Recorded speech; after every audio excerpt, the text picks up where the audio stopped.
Ciao! Manisaus Bryans, and today we are going to be checking out some Latvian history.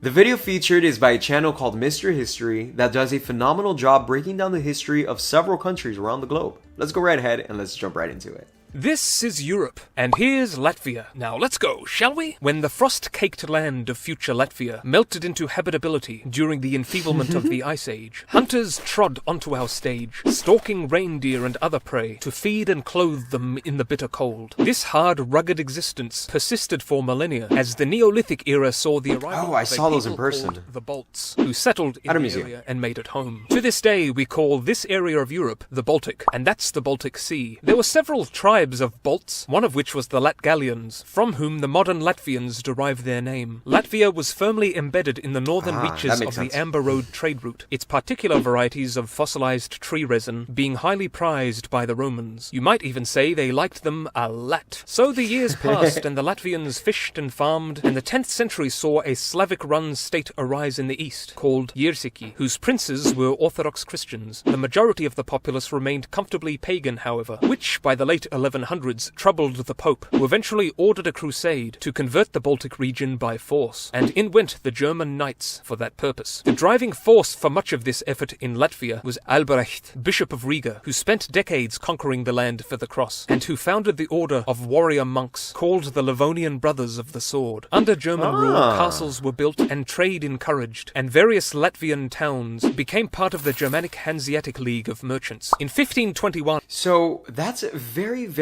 interesting. There's a couple of things that I want to unpack here. Latgalians. It just made sense. Latvians? Latgalians. Yeah, I just made that connection. So I know about Livonians, of course, and I knew that Livonia was kind of somewhere, I hope I don't say this wrong either, some sort of like Commonwealth or some sort of country in general. I know I said something wrong there. Take it easy with me. And eventually Livonia ended up separating, becoming the modern day Latvia and Lithuania. That was, yeah, I don't know how I missed the Latgalian thing. That was quite interesting. And then amber. You guys had an amber routes all across Europe.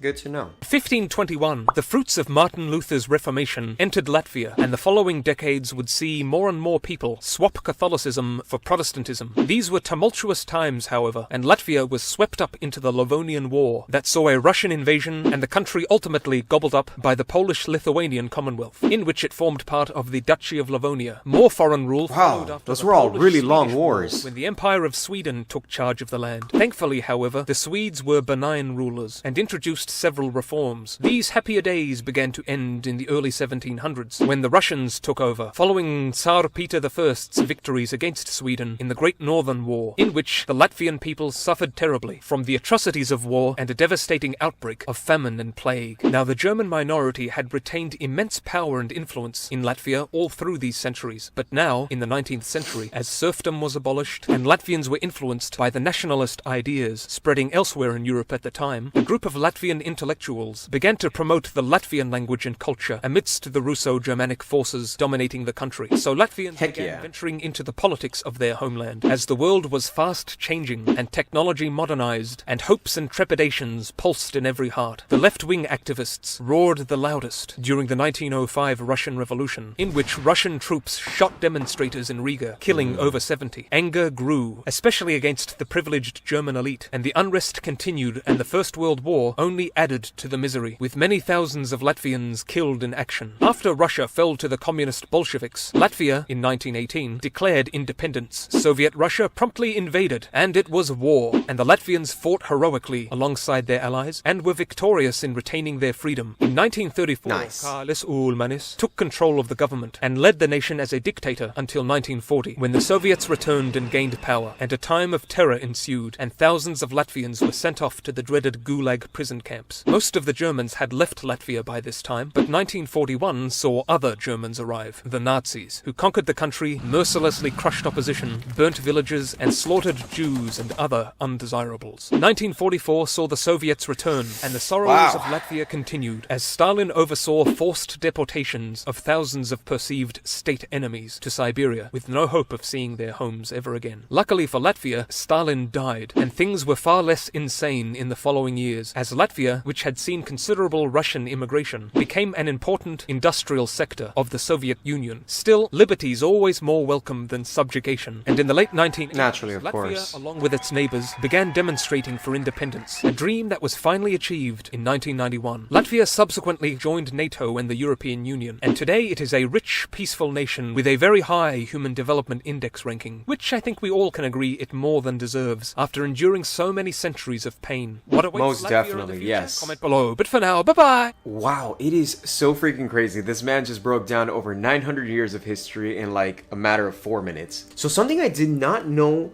at all. Apparently, Latvia was under the Swedish control for over 100 years. Who knew? Are we just like not gonna talk about that?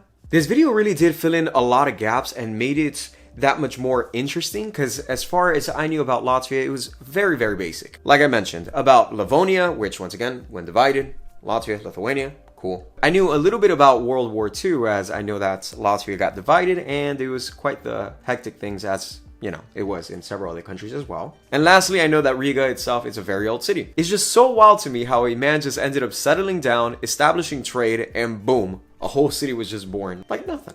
Anywho, I have a tight bond with Latvia, and it has a special place in my heart. Hopefully you guys liked this video. Don't forget to smash that like button to show your appreciation. And up on screen, you might potentially be seeing some more Latvian related videos. Maybe alcohol, maybe candy. It might even be music. Who knows? Click on one. You got time. If you're still here, you definitely do. Bye. Or how do you guys say? Ata.